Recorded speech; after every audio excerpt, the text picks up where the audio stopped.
Okay. And we are live on YouTube. Hello, welcome to In Between the Pages with James Lott Jr. I'm James Lott Jr. here on JLJ Media, my online network. While you're here, hit the subscribe button. Say hello, whatever, make some comments. I am happy to have somebody on the show who does a lot of things, and we're going to talk about the things that he does. And I'm going to make sure that my phone is turned off. It is, because sometimes I get phone calls, they want to talk to me, and I'm busy. All right. He is a model, actor, executive producer of his own production company, Land Ahoy Films. He does many things, and one of the things that I really like about him, the way he talks about, is diversity in this business. It's a topic that will never go away until there's true diversity in his business. As we'll keep talking about it. I want to hear his thoughts on it and sort of stuff that he's doing. Let's get to know him a little bit. Niece Maknojia, hello, how you doing? Hey, how you doing? Thanks for having me. My pleasure. Before we start, I just want to find out your ethnic makeup first. And so as we get talking about diversity and all that kind of stuff, I want to hear first what your ethnic background is. Mine is 100% Indian. I think I'm told I am, so I know. You know, that's what they say. I've done those ancestry tests. A lot of my friends have done it just for kicks. But I mean, I should do it just for kicks too, you know, just to see what comes up. Oh, do it. Okay, so here's my little quick story about my ancestry.com I did 2 months ago. I come from a multiracial family, but you see what I look like. So I did it. Turns out I'm a third white. Really? Okay. You're shocked how much white came through. Apparently, folks at home, you do these things, they trace your mother's side, your father's side, and it's about what markers you grab from them in your DNA. I mean, you're still Indian, I'm still black, and there's whatever. You're still that thing, but it's the markers inside make up who you are. Genetics, yeah. And mine were mostly Western, white, European. And I had to laugh because part of it I know is from slave times, I'm sure on one side of the family. But I know my family is part white. They're Dutch. So I think I must have grabbed those markers. And I was like, all righty. So we were kind of I thought for sure be like 2%, 5%. It was basically 33%. And we were all like, what? Yeah, it's a small world. Totally. So yeah, so you should do it. You never know, because India had lots of going on there too in the past. Yeah, India, lots of movements back like thousands of years ago from Middle East and even from China. Like there was a lot of movements there. So you never know which grandparents linked with who, you know. And, that's the only way to. I used to do a Bollywood show because I grew up with Indian cousins, so I used to do a Bollywood show. Right, so it's called Bollywood. I was the what, and my co-star was Indian, and she was the Bali. But I used to but we used to go deep into some of the movies and why the history of why they are and the colorism in that. You know all about that stuff too, I'm sure, in the Indian culture too. I didn't realize how much colorism there was until I started watching the films and hearing the history of the productions. How much do you know of Bollywood? Let's start there. What you know about them? Bollywood, I'll be real frank. I mean, I kind of grew up watching it because my family did. You know how you'd come home from school or whatnot. Your parents are there in the living room watching their TVs or movies and shows. So I would participate. But over time, it's just, I don't know, something about it. You know, I preferred more of the American Hollywood entertainment over Bollywood for some reason. I know even though, I mean, it's just now in these past decades that it has risen up to the status it has. Before it was just poorly made and cheap shit. You know, but now it's actually, you know, they stepping it up. It was. Yeah, now they're collabing with people in Europe and people in America, so they're doing it big now. But I never was a big fan of like Bollywood entertainment for some reason. I mean, I would watch it, sure, but I wasn't like, hey, let me get home and watch this show or watch this Bollywood movie. I never was like that. You know, if it's playing, I'll sit down and watch it. But you know, I would get critical of it too. I'm like, oh, come on, they could have shot this better than that. Or come on, look at this acting. Like, you know, I'd get critical. So then my parents would stop inviting me. Then they would be like, isn't there something else you should be doing? So I was critical. And I was kind of like that when it comes to movies. But with Bollywood, I was just a total, like a brutal critic. So that get up. Let me ask you now, because you are a filmmaker and also an actor or anything, can you watch movies the same way as a lot of people, or do you watch movies with a producing eye or an acting eye? Oh, with a eye. Of course, yeah, of course. I'm like, come on, look at this scene. Like, no, what? They just hey, look, her hair's like not even made in this. It was made in the last scene. What the hell happened? You know, like stuff like that, like small stuff. And people with me watching it, they're like, dude, just enjoy it. It's entertainment. It's entertainment. I'll keep like it's just a movie. It's an entertainment. It's just made, you know, for people to entertain. But yeah, I get it with the critical eye sometimes, and that can be annoying. I do it too. Kind of. Yes, a lot of, especially in LA, I kind of fit in because mostly people are very critical here about films and stuff. So I just fit in with, but I'm sitting there watching a movie. I don't get as annoying. But back at home in Texas, you know, people are like, hey, come on, dude. Like, okay, let's leave filmmaking at the door and enjoy this. So and you're like, there's no continuity in these two scenes because her hair is this way, that's it. Now it's this way. All of a sudden, it's this, you know, you can't help it. Sometimes. Yeah, that and like the coloring is so poor. What? How much was the budget? What? No, they spent it on some stupid stuff. Yeah, so just very critical like that. But it's all entertainment. But I'm sure you're also on the other end of it, also very supportive, knowing how hard it is. Sometimes it's like a miracle a film gets made or a TV show or anything, right? It's brutal, man. It's a lot of logistics involved, especially like with the big feature films, from what I've told and the friends I've talked to and sat down and talked to. But I've only done shorts, but I mean, just doing those are like a hassle. So I can only imagine what a full feature is like. You know, you're working with not just a team, but like an army of people. And I'm sure that can really, you know, get you worked up. So it's all shorts though, because shorts is still putting something together. Whether you have 10 or 20 or 200, you still got to find folks, right, that believe in your vision and will work with you and show up. That, right? It's a lot of moving parts, isn't there? Oh yeah. I started off my first short. It was a small crew. It was just you know, budget wise, I was just trying to like let me kind of, you know, test the waters. Let me see how I feel about this. So we've still put together a nice crew and cast and whatnot. Then the second, with interest, we kind of raised up our quality and our budget and the production value. And for Jack, we had a crew of like at least 25 people just working minus the actors. So for Jack, I went real big budget, like high rolling big budget. I also had a guy that did the DP for Shark Tank. He lived up in Vegas, and I had him come down here to film Jack. So it was a good cast and crew that we put together, and the quality of the film will show that. It's supposed to be up on Amazon in a couple of weeks. I hope it is. I hope it does, because they're kind of slow with their stuff, but I hope it gets to They are. Yeah, and it's all blamed on the pandemic, but it's really not. They're just taking it. Yeah, I know. Yeah, everything's on pandemic. Like, yeah, sorry. It's pandemic time. That's what it is now, right? Exactly. Yeah, it's like pandemic. Sorry. I'm like, damn, bro. Yeah. Can't argue with that. You can't, but people want content. They want content. Give it to them. Exactly. Because of the pandemic, they want content. Give it to them. Totally, right? People working faster to put out content, but nope. They're just taking their time. So, are you an organized person? I'm pretty organized when it comes to things. I just kind of was brought up that way, you know, with Indian family and all. Like they're very strict on certain things and whatnot. My parents weren't really that strict compared to my friends' parents and whatnot. Mine were pretty chilled, but they would still want things to be, you know, like tip top clean and, you know, organized and well done. And then working with my dad when I did after college, he was pretty organized when it came to like paperwork and accounting and all that. So I learned that from him, paying bills on time, stuff like that. So all that kind of stays with you, you know, because you were brought up in that environment. So I'm pretty organized, sometimes to an annoying level, but I'm still organized. Yeah. But it must work for you being a producer though, because as a producer, you have to organize, but like you said, budget, what kind of crew you get, how big a crew do you get, casting, you know, you're doing a lot. So it must help you in that area.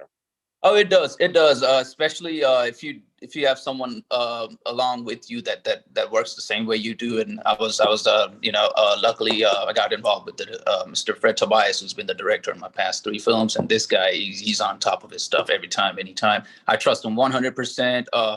Pretty much when it comes to him and any kind of projects, I'm kind of stress free. Because I tend to get pretty stressed and worked up. He's like, dude, you got to act. You can't be in that producer mode. You gotta just let things slide, and I'll take care of it. I'll handle it. So we kind of had this whole trust thing built, but it's good to have someone, you know, along with you in that project that has the same kind of vision and the same organizational management skills and all that. It's really important to have that, and it just makes everything so much easier, you know, because shit can happen anytime, and it's good to have someone with you that can, you know, take care of situations and handle things even better than you can. So that really helps. No. I agree with that. Surround yourself with good people, people who are better than you are. I would say that's the best thing for you, right? If not everyone, at least one person in that crowd that's at the same kind of thought process and the level of that, that you expect the work to be at, that they will deliver as well. I agree. I still think it's a very smart thing to do. People are always like, I want anybody smarter than me. No, you do. You want somebody. It's like you want somebody to take care of stuff while you're trying. Let's say we have many hats going. Oh yeah. It's either get drowned by all this stuff that you can control or can't control, or either to just trust people that can help you out with the situation. So it's better to trust others, because you can't do everything on your own. You can't. I just noticed we're matching color wise. I mean, right? Folks, we didn't do that. You got the memo. I don't know. Yeah, I sent one. Okay. Yeah.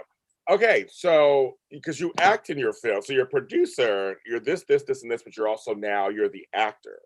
So so that's obviously the most important part, because that's what's going to be seen out there. It was on page on stage, I guess they say. So how do you? I mean, you said you have a hard time. How really do you separate that part? Because you have to act, man. That's memorizing lines. That's your parts. How do you do that? It takes skills, man. In the beginning, I was just kind of lost and didn't know, hey, what am I supposed to do here? How am I coming off? Because it's one thing standing in front of the camera, but it's another to look a certain way and act a certain way, be in front of it to where you're perceived a certain way in the camera. Because anyone can stand in front of the camera and just start acting, but the camera picks up on acting and realism. So you have to kind of cross that line between acting into realism. Hey, you're in this heated moment with this other actor. You need the camera to feel that. Hey, this is real. This is real. So it's just a skill that you have to just kind of build on. My first film, luckily, like I said, Mr. Fred Tobias, he's an amazing actor as well too. He would coach me before scenes, and he wouldn't pretty much not quit on me until he doesn't get what he needs in that camera. Hey, no, stand this way, talk this way. Again, keep doing it. So luckily, you have someone on your side that's looking to actually, make you elevate it as an actor, also as a producer, not just there to just collect his money and be like, okay, man, hey, good working with you. I guess I'll see you around. No, with me and him, we built this relation where, he's like, hey, my name is going to be on that film as well too. And I would hate to put out bad quality stuff. And for you, I'm here to help you, support you, whatever, we got this. So it's good to have someone like that. So then from first to second and third, he kind of just guided me when it comes to acting and performance in front of the camera. So it really went a long way, his help and support. But it's a different feel. Well, hello, Fred. Say hi to Fred. Do a little shout out for Fred. Yeah. So are you ready for a big full-length film now to do? Of course. Produce everything? Of course, been ready to go. Yes, sir. Do you have any ideas yet? Do you have any ideas what you're going to do yet? Feature films, I have plenty of ideas, but it's something will come out of any of the shorts that I've done. Maybe a reiteration of it, or maybe in a different setting, different characters. But something will come out of the 3 shorts that I'm working on. Also have this other project which we're still currently working on. More details will be out later. But this is just something. Yeah, this is just something that's just been in the back burner. But I'm like, no, let's bring this forward. Let's go with this. Let's roll with this. So we have that in motion right now. We'll probably film it maybe in a couple of weeks. So got the location ready, have the people ready, and yeah, we're ready to roll maybe in a couple of weeks. So that's the project. As far as feature films goes, yeah, maybe something will be drawn out of the 3 shorts that I've done. Maybe hopefully this summer. I'm hoping so. Summer is always a good time to shoot. The weather's cooperative. People are just overall happy in the summer. So it's happy staff and happy crew is a good thing on set. Believe me. That's true. Yeah, it's very true. I've been on a few sets. I know it's very true. Okay, so I want to talk to you about this industry, because you and I both are brown men in this industry. I've been in business 14 years. How long have you been doing it for a while? How long have you been doing it? I'd say 2 years max. Okay. Pandemic counted, but I still filmed during the pandemic because I was like, dude, I'm in Texas. I can't. What I was doing when I moved, before I moved here, which was the retail business that I operate and stuff. I was just falling back into that whole mundane stuff. I was like, no, dude. So I called up Mr. Fred. I was like, hey, dude, I got to do something, bro. Like I'm just going nuts, man. He's like, okay, what do you have in mind? Let's film something. You know, we could always put stuff together. He was in Atlanta at the time. So he's like, we could always put something together, fly out to LA, film it, done. Get back home, and everything else is post, which is exactly what we did with Jack. Okay. And, yeah. But yeah, it's just the thing. You just have to constantly just keep working, you know. That's all it is. Once you hit this momentum, you just got to keep swinging with it, you know. Because a lot of people, talented people, they're focused on one thing, then they just get distracted, and then after that, they just kind of lose that, you know. And that's a sad thing to see, you know. Like, wow, this person's talented. They just kind of lost it. No, I don't want to feel like I'm doing that either. So my thing is constantly do something consistently. I'm like, pandemic, forget it. You know, we'll work with it, right? We'll work with it. We'll keep going. Well, you know, that's the thing. You know, Anisha said something that's actually very true. A lot of, you know, in LA, as you know, a lot of things shut down. The studio shut down, everything shut down. But it forced people to be creative.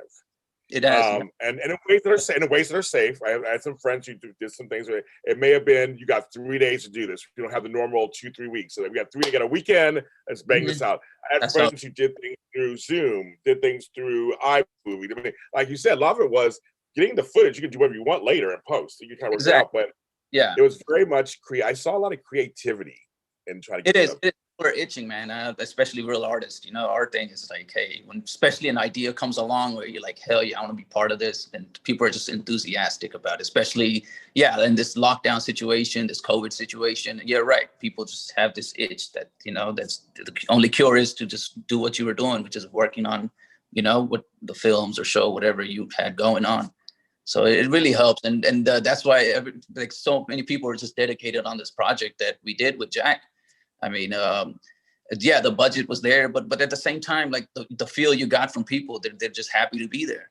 You know, they're everyone's just nice. We had zero issues of anyone getting angry and whatever. Usually those things do happen, but luckily at Jack, everyone was calm and peaceful and friendly. So that really goes to show that people are just happy to be part of this. Yeah, no, for my company, we started doing audio dramas. And so, and that was COVID proof because we're all at our homes. We came on Zoom, we started recording. And again, I saw the bells and whistles later and editing. And so I thought, I know, same, they were happy to do something. They're artists. They want to act. They want to do, that's what they want to do. And so I said, how can we find a way for people to act? And you're right. The sets were great. These online sets we did were great. Everybody was so happy to be there. It was like, well, I got script. Let's just do something. Like they were so happy to be around each other, even on Zoom. You're right. It made a big difference. I had really good episodes of some of the shows that they were really good. They were really into it. Yeah, everyone's just going on. Yeah, happy to be part of something greater, you know, and that's what it's all about, you know. It's not just about yourself. It's about being part of something that's, you know, I guess beyond yourself, and that's why I like different people all the time, you know, different cast and crews. I don't care what your background is, what your is. I don't care, you know. My thing is more like, hey, we're doing something great here. That's something beyond us, and let's just keep going. Let's make this happen, you know. And I'm really just happy to work with people that I've worked with, you know, in the past. And, you know, it really motivates me and, you know, keeps me going, you know, to see that so many people are out there just putting all their effort and energy onto something that they like believe in, you know, that it's just a different feel, you know, and nowhere else in, I guess, the world you could find what you find in LA. You know, which is people driven purely by passion and soul, you know, just driven people, you know, which is exactly. That's why this before the pandemic, this is just a good environment to be in, like artistically, you know, you're surrounded by people who are motivated, driven, just like you are, you know. They might not have the same financial standing or even the same talent, but at the same time, that drive and the excitement, the enthusiasm that you feel, that they feel, everyone were just connected with that. You know, it goes beyond us, like I said. So it's really good. It's really good. Hopefully by summer or whatnot, LA will start to shape to be like LA again. And yeah, I hope so. I hope so too. I hope so. I'm here. I hope so. I really do. So I want to talk about something that's interesting for us, and that is, I noticed for a while over the last few years, television and movies suddenly they pick. I just sound like this. They pick a race all of a sudden or a look. And suddenly there's one in every show. I always wonder, do you notice I know I do when I see another Black person on some cast. All of a sudden, I know the one, of course, I notice it. Do you notice when you see a South Asian or includes Indian, Pakistan, all those? Are you sure? Do you notice that when you see them on a movie or a TV show? Yeah, of course. Like it's like the different, especially someone being from my ethnicity, my background, they'll stick out to me. I could just by listening to them or their tone, I'll just know, hey, immediately, hey, this is an Indian person or whatever. And it's exciting to watch that too. Like, hey, here they are doing non-Indian stuff, and on the TV, not being a doctor and engineer, doing not Indian stuff, and they're playing like my Jack film, I played a serial killer. Like you hardly see those like Indian serial killers being portrayed. That's why my routes were different. My routes were like non-stereotypical, purely based on just acting and talent, and that's it. Bringing all sorts of people together. I don't care what your background is. My main thing is like, hey, we're together. We're all artists, and we're combining to do something greater that's beyond us. So that's why I believe in the diversity so much, because I've seen some really, really talented people out here, minus the race. The race to me is like, it's there, but it shouldn't come in the way of you trying to create something, as an artist, because we're all talented people here. And it's just a matter of finding the right talented folks to do the right projects. And that's what I focus on. So yeah, but yeah, as far as race, yeah, it does stick out to me in movies and TVs, of course, because I guess we still live in that mindset. Like, I don't know, like seeing a diverse acting characters, like in diverse acting roles. It's still a new concept, I guess, but I think that's all gonna change, man. Maybe in a year or so. Like, it's just gonna be something that's just. You think so? It will. It's gonna change, because now people are just more driven to that. Now that they're understanding, like, hey, talent and acting and art, just being an artist, it goes beyond your race. It's about who you are, and what you can do. That's what it all comes down to, and that's how it's starting to be perceived now. So that's why this whole cultural, I guess, not a divide, but it's still kind of there here in LA. I think that barrier is not going to anymore like stand. It's just going to be a mix of people doing mixed projects and diverse projects. And I think things are starting to, I think LA is going to be a different place. It's just going to be like a hub of just a worldwide, just mixed ethnicity projects and groups and artists is all just no barriers, pretty much. And I hope so. No, I hope so, because I do. I mean, there are folks like Shonda Rhimes like that who are doing very diverse casting and are doing stuff, and Kenya Barris and all them. They're doing that, but I hope so. I mean, because I really think I agree with you so much. Where it's like, can we just have a cast there's good people, that just all are great actors, it's great chemistry, and not look at the race part? Why can't an Indian person be the lead of an American TV show? Why can't an Asian person be the co-lead of it? I mean, like, why can't we have Black folks here doing this? And why can't be everybody? Why can't everybody just you're good for the role, we're going to use you and not worry about the look? Exactly. Yeah, the color doesn't matter. It's like, it should just be actors. And like all my roles that I played, there are no Indian stereotypes. There's no Indian name. I played as Tony, Joey, and my last Bruce. So, to me, like, it's like this. Oh, Bruce. Yeah, Bruce is my last. Yeah, that's what I played as, Jack. But at the same time, I try to think, what name suits me too. But like I said, and as well, you agree to, like, color should not come in the way of, I guess, just talent. Talent is talent. You could paint it whatever color you want. It's still be talent. And there's lots. Well, it's funny that Bridgerton. That's one that's getting lots of attention. That I haven't watched it yet, but it's getting a lot of attention. It's colorblind casting. Which one was it? I'm sorry. Bridgerton. That one everybody's talking about. Bridgerton is called. I haven't seen it yet. Everyone's talking about it. Bridgerton. Everyone's talking about it. It's on one of those networks, and everyone's talking about it. I think it's Netflix, and it's a mixed race casting, and then like everyone loves it apparently. And I thought that's great. That's great. I'm like, great. They like the actors. They think he's hot and she's hot, and they're not even talking about race. It's just kind of like they just think that they're hot. As you and I both know, there are a lot of people in LA. Hello. That's how it should be. And now these big studios, big production places are starting to understand that diversity, to be honest with you, is cash to them now. is driving business now. So to them, at a business standpoint, it makes sense too to cast diverse people.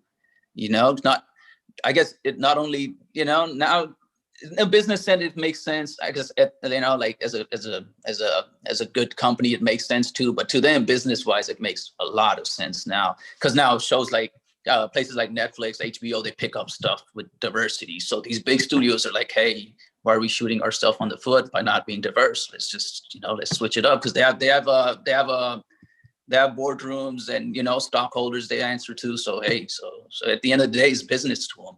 And like I said, glad you said that.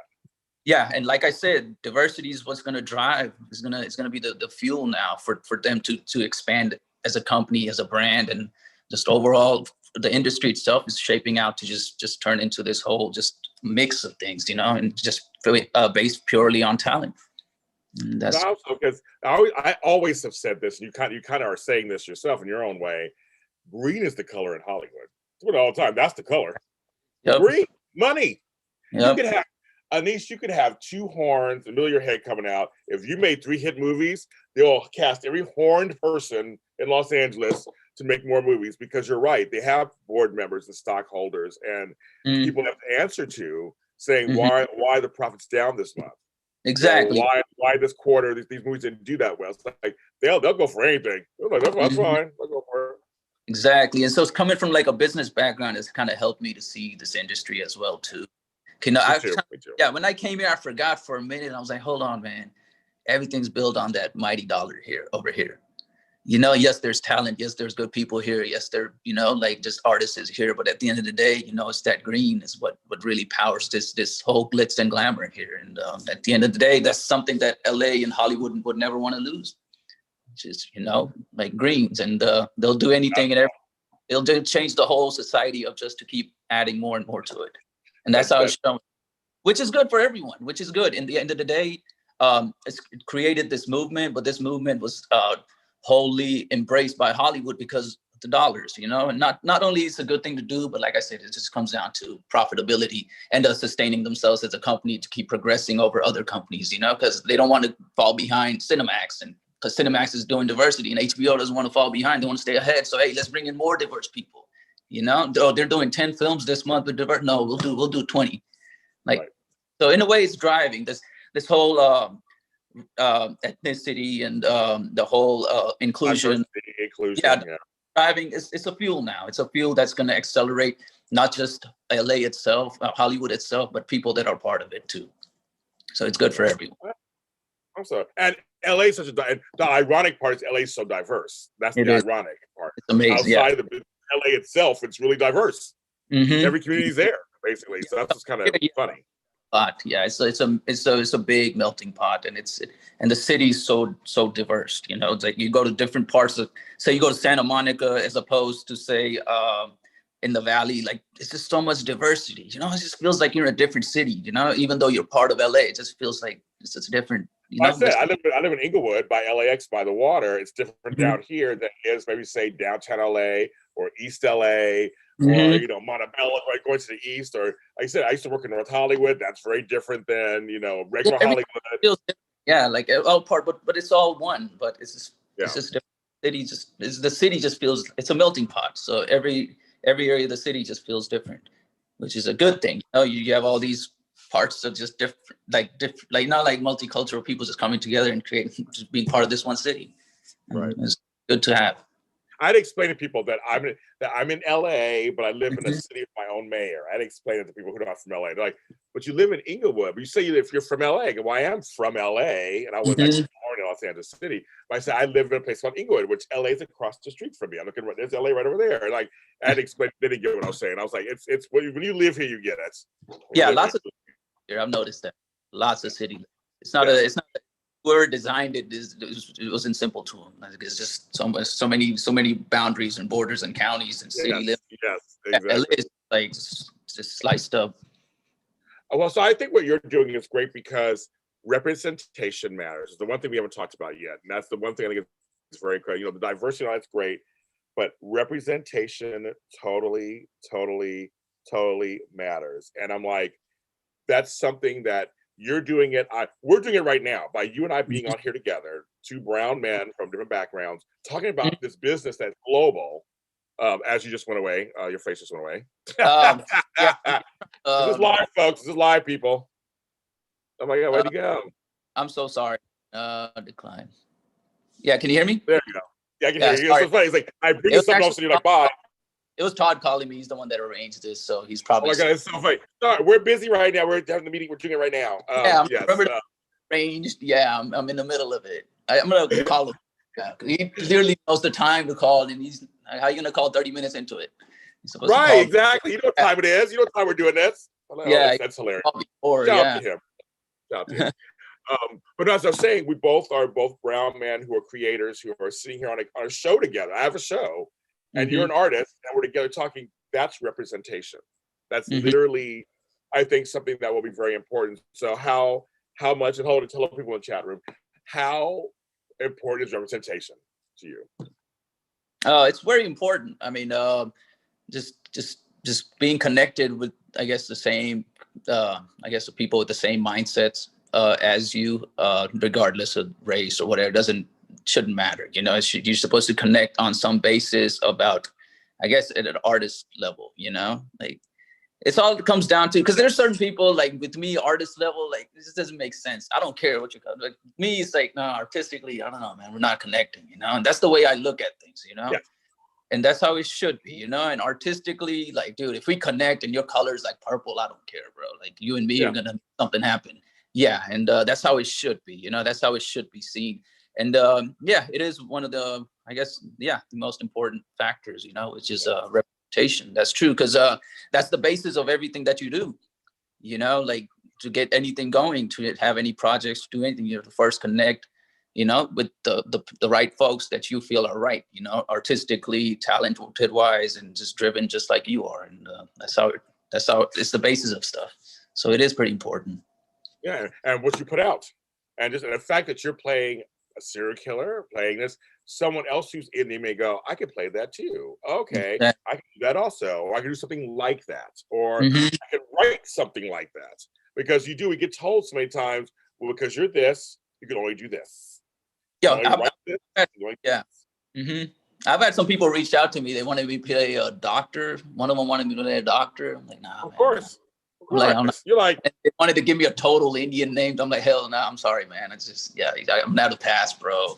You know, I'm gonna have to pass or do something. Because then I got another person approached me to do like an Indian wedding thing. I was like, nah, dude, I hate going to Indian weddings. Like in reality, like for a movie, no, dude, like I pass on that. So a lot of weddings that go on for like 2 days. You know, those kind of weddings. Yeah, you'll be amazed. Like it makes your head. I mean, I don't know how people do it, man. I know I've been to several. Trust me, I know. Get divorced and you're like, man, bro, I hope that was worth it, bro. Spending all that money and wasting days other times, and 3 or 4 days. Yeah, one of my cousins she had the only reason weddings that weekend.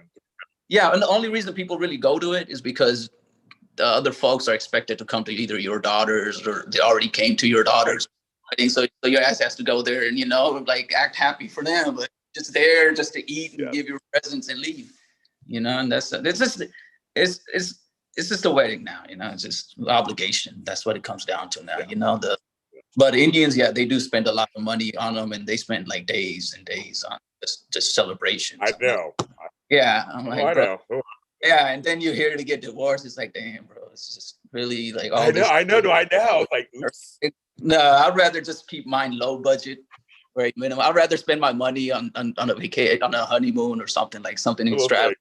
Yeah, rather than a wedding, because like I said, most people there, they don't even want to be there. You know, the only real people that are happy are your family members and friends. Friends, if that, because sometimes you know how it is. If that. Right? But other than that, majority are there because obligations, and I don't want to put people through that bullshit. I don't blame you. Anish, you're great. You're so. I love how you're honest, you're open, you're creative. I'm grateful that you came on the show today. I love that. So tell folks where they can find your stuff that's out there and what's going on. I'm pretty active on Instagram. My Instagram handle is Anis_Maknojia. I also released my website just a couple of days ago, anismaknojia.com. On it, you're gonna find all the brands I've worked with. including all the films I've done and anything that's upcoming. Twitter, I'm not really active on. I just kind of stalk people on Twitter, but that's the only thing people do on Twitter. You know, no one really posts this stuff. You know, like majority of people just like to just follow others and just take a screenshot of what they said and send it over or post it on. True. That's true. I screenshots on Instagram of other people's posts. I don't even retweet. So I'm pretty active on Instagram, but Twitter, not really. And YouTube, I do have a YouTube page, Anis Maknojia. That's the channel. On it are just the commercials I've done. But I'm gonna start uploading more stuff onto it as well. But mainly Instagram is where you can find me. I'm highly active on it. I'm following you now on Instagram, so I'll see all your goodness, all your goodies. Yeah, definitely. I'll get back to you. But I mainly post just random stuff on my stories. You know, just. I saw that. Yes. I thought I was like, habit. Hey, I haven't posted anything today, man. I got to post something, bro. It's just a habit, you know, like just got to do something, you know, I don't care if it's relevant or not, or, you know, it could be a kitten playing with the TV or something, right. You know, I got to post something, but yeah, I kind of like that. Why not? Yeah, something different. Why not? Social media, keep guessing. Yeah. Social media addict right here. Yes, I love it. I love it. So thanks for being on the show, and everybody, please check him out. I'll put all the links inside in the description. Make sure you follow him, see what's going on. His short film will be coming out. Look at his older work. Look at his commercials. See what he's doing. Support him. Support the homie. Thank you. On there. Yes. I got more stuff coming. And I know you'll be busy. You got stuff coming up. I know you got stuff coming up. Yes, sir. And I'm James Lott Jr. This is In Between Pages with James Lott Jr. We're on Facebook, where I'm James Lott Jr. everywhere on all social media platforms, and on TikTok. I'm on TikTok, folks. I do some stuff on there. It's kind of crazy. Just really? Check it out. TikTok, I tried it, man. I was like, no, dude, it's not my spot. Okay, so I thought it was not mine either.